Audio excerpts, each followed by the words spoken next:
Hi everybody, Friday morning. I wanted to do a quick recap, see if I can get it down to a few minutes, because last time I did it, it was 10 minutes long. I know you guys are short on time. So here's the brief rundown that you need to know if you're a blogger. Probably the most important thing is that your alt tags, which you have been relying on to add text to your Pinterest images. So when the images go to Pinterest, it picks up the alt tag and it puts it on there.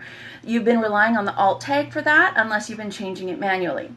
Alt tags are no longer going to be filled in by default. That's probably the biggest change that affects bloggers.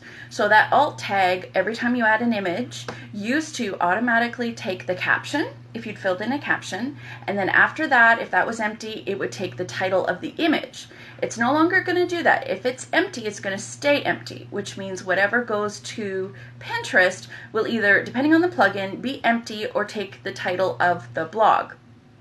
So I always recommend use Social Warfare plugin, and it lets you have the opportunity to upload a separate image plus title plus description just for Pinterest. And that image doesn't even have to appear on your blog. So it's brilliant. I love it. Social Warfare. It's a paid plugin, but it's $25 and so worth it. So there's a couple other little things you're going to notice as a blogger when you're in WordPress 4.7.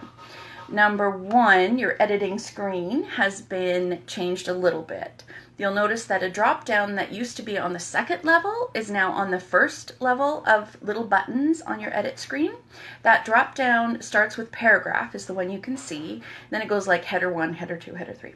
So if you've been adding your text to your blog post and then changing it so that it's bigger, prettier, so it stands out, you've been adding color or anything like that, you're not actually supposed to do that. The design has been designed for you so that all of the fonts and colors match, and then those drop downs add the right HTML, which Google needs to know how important it is. Google doesn't care if your text is orange or blue or whatever. It needs to know, is this an important thing? Is this the chapter title or not? So H1 is automatically the line above the editing screen, and that's the title of your post or page. So leave that and don't use H1 again in your page. Start at H2, which would be like the chapter titles, and then H3, which would be the section titles, and go like that. And if they don't look nice when you go and do a preview, contact the designer to have them all look appropriately, because you need to use those things for search engine optimization. So number one, you'll see that at top, and they did that on purpose because it is important. Number two, you'll notice the underline button, if you used to use that, is gone from 4.7. And that's on purpose as well. It's because people were using underline to create emphasis, but that actually confuses people because underlines typically mean links.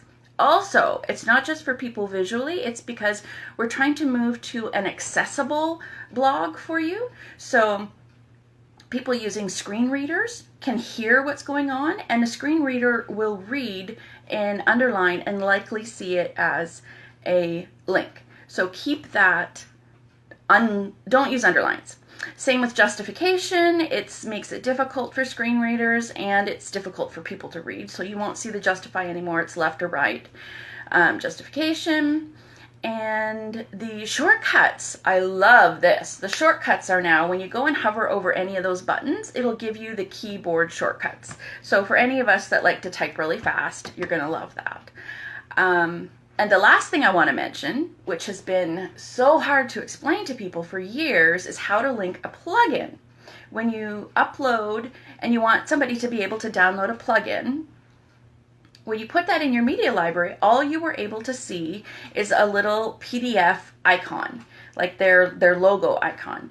Now, if you upload a new PDF, and this function is built into WordPress, but it has to show up on your theme, you'll be able to see a image of the front page of your PDF.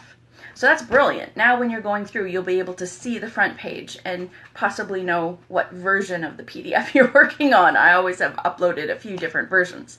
And you'll be able to upload that into your blog and have people be able to see it without having to create an image of a PDF plus the link and put them all together. So I'm excited that that works out. If you have questions about any of this, let me know. I'm Kathy. I have a website helping bloggers make more money with their blogs at WordPress Barista. It's wp4.com. And I also work specifically with midlife baby boomer bloggers. So if you want to know how to make more money with your blog, just email me, Kathy at wp4.com. Thanks for watching.